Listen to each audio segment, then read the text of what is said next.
Olá, estamos iniciando mais uma aula do É Isto, seu canal de Histologia Humana. A aula de hoje tem como tema o timo. O timo trata-se de um órgão situado no mediastino, com função de proliferação de linfócitos e maturação das células T. Trata-se de um órgão composto por dois lobos, sendo que ambos são envolvidos por uma cápsula de tecido conjuntivo. Esta cápsula emite septos que adentram o parênquima do órgão, dividindo-o em lóbulos. Quando observado em menor aumento utilizando a microscopia óptica, nota-se com clareza a presença da cápsula que adentra o parênquima do órgão, dividindo-o em lóbulos. Ainda nessa visualização, é possível notar os lóbulos com colorações diferentes em sua região mais periférica e em sua região mais central. A região periférica, portanto, de coloração mais escurecida, basófila, na coloração por HE, é chamada de região cortical. Ao contrário, a região mais central, de coloração mais clara, recebe o nome de medular. Estas duas regiões, tanto a cortical quanto a medular, encontram-se formadas principalmente por linfócitos T, também chamados de timócitos, e células reticulares epiteliais. A diferença de coloração entre ambas se baseia nas diferentes proporções entre essas células, sendo que, na região medular, predominam as células reticulares epiteliais, de citoplasma mais abundante e mais acidófilo, gerando esta coloração mais clara, mais rosada. Ao contrário, a região cortical conta predominantemente com linfócitos, células com escassez de citoplasma e núcleo bastante basófilo. Como mencionamos as células reticulares epiteliais, é importante discutir um pouco mais a respeito delas.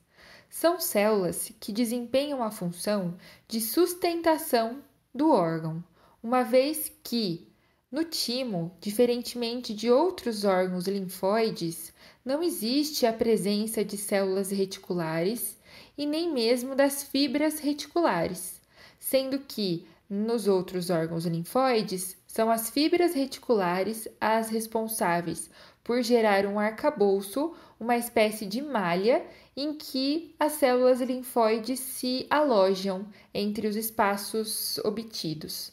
Neste caso, no timo, essas fibras reticulares não estão presentes e a função é atribuída justamente às células reticulares epiteliais.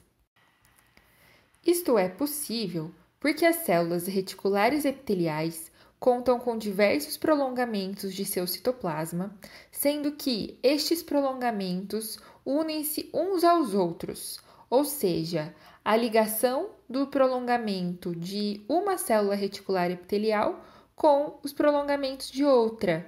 Isso ocorre por meio dos desmossomos, que são estruturas com função de adesão entre uma célula e outra. Justamente por meio dessas ligações entre os prolongamentos é que se estabelecem espaços entre essas células que são preenchidos pelos linfócitos, fazendo com que as células reticulares epiteliais funcionem então como o arcabouço de estruturação deste órgão. Além desta função, outras também são atribuídas às células reticulares epiteliais.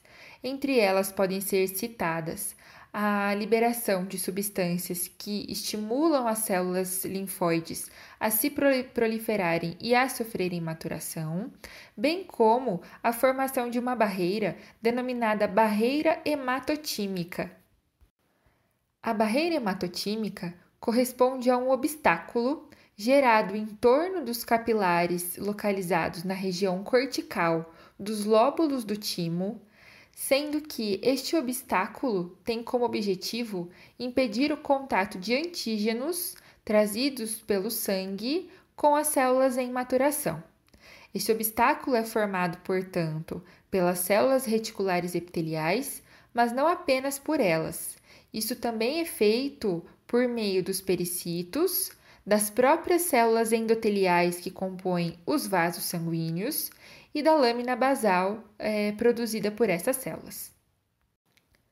Entre as características morfológicas das células reticulares epiteliais e que irão permitir a identificação destas células na microscopia óptica, quando comparadas aos linfócitos, são os núcleos grandes, esféricos, de coloração clara, pálida, justamente devido à presença de uma cromatina frouxa. A presença de cromatina frouxa também evidencia a presença do nucleolo. Além disso, essas células apresentam citoplasma abundante e bastante acidófilo, portanto, de coloração rosada quando se utiliza a hematoxilina e eosina. Estas são características que permitirão com facilidade a identificação dessas células no parênquima do timo. As células reticulares epiteliais recebem essa denominação devido à origem epitelial das mesmas, comprovada pela presença de filamentos de queratina em seu citoesqueleto, diferindo, portanto, das células reticulares presentes em outros órgãos linfóides que são capazes de produzir fibras reticulares, o que não acontece com as células reticulares epiteliais. Ainda aproveitando a discussão sobre as células reticulares epiteliais, é importante ressaltar que elas também se encontram presentes em um corpúsculo observado somente na região medular dos lóbulos. O nome do corpúsculo é corpúsculo tímico ou corpúsculo de Russell. Estes corpúsculos, de função indefinida, são compostos por células reticulares epiteliais, também unidas por desmossomos, da mesma maneira já descrita neste vídeo, porém que se organizam em camadas concêntricas, gerando uma estrutura de certa forma circular. Ao centro dessas estruturas é comum encontrarmos a presença de calcificações, de queratinizações, bem como de restos celulares. É interessante informar que o timo é um órgão que, com o passar do tempo, sofre involuções, tendo parte do seu parênquima gradualmente substituído por tecido adiposo. Com isso, finalizamos a apresentação do timo e por hoje é isto.